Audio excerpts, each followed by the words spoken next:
Hello everybody, Neil here from the Four Corners, and welcome to a review on episodes 7 and 8 of Seabound. This one might be a little bit more short than the other reviews, mainly because the story is very linear, but the format stays the same: pros, cons, and then finally a rating out of 4. So the basic story, again, it's pretty simple. We have the ninja escaping from Merlopia, which is literally the title of the first episode, Escape from Merlopia. Sadly, episode 7, it doesn't have the first 3 or 2 minutes, and I think that's why the episode isn't really able to be grounded a lot, because we don't get the emotional part. All we get is the action. So I feel like the whole episode together might have been a better experience, and of course it's going to be a better experience because we get to see the whole episode.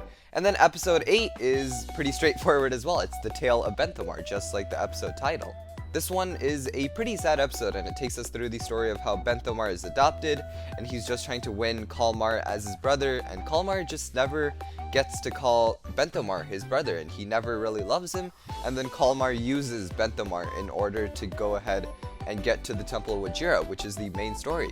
Stuff I liked is we get to see how this whole Merlopia system works. They really put a lot of thought into how these guys travel, how these guys' rooms look, because they are underwater, so the lighting and everything is going to be different. And I really love how Merlopia in general is. I also enjoyed some of the more minor details as well. We see some black Merlopians, and it looks like Merlopians are split into 2 different divisions. There's the one that look like octopus, and there's the one that look like snakes or eels. So there's that, and I'm kind of confused to see which type of species is the actual Merlopian, or is just being a Merlopian part of being a citizen of that city.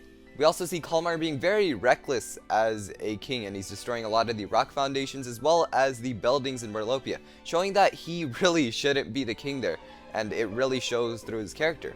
Plus, Benthomar is able to fight really well. Usually characters who are really nice are quirky, and they're kind of annoying at times, kind of like Vanya. Vanya was cool and all, but that was pretty much Vanya's character, and usually characters like Benthomar end up being like that. But Benthomar is nice, but he also gets to the point, which is why a lot of people seem to like Benthomar, because I think Benthomar could actually be a future ninja if Nia actually ends up going away this season. But that's completely up to the writers and how things actually turn out.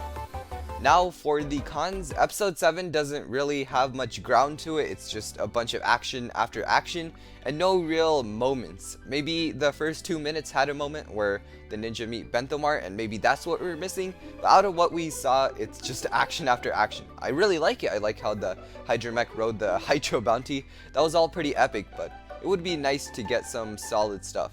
And then episode 8, there's really nothing wrong with that. That was a perfect episode, and both episodes actually end in a similar way. It's the ninja motivating Benthomar, epic music, and they shoot off into the sea. Oh, by the way, they're going to the Island of the Keepers, which is actually a plus. But as for other cons, we found that when Lloyd was being blasted a million times in the Hydramech didn't really go down until the structural integrity failed. When Nia and Maya, they just got shot 1 time and they went down. I'm not sure if other lightning weapons are more powerful than the other, but I think Nia and Maya shouldn't have went down in the first shot if Lloyd's Hydramech was able to sustain that much lightning shots. That seems a little bit too convenient for the plot, and if they really wanted to fix this, they could have just fixed it from the start and made Nia and Maya get shot a lot more. But there's really nothing else too wrong with these episodes. I'm gonna give episode 7 a 2.8 out of 4. There's nothing wrong with the 2.8 out of 4. I know it sounds harsh.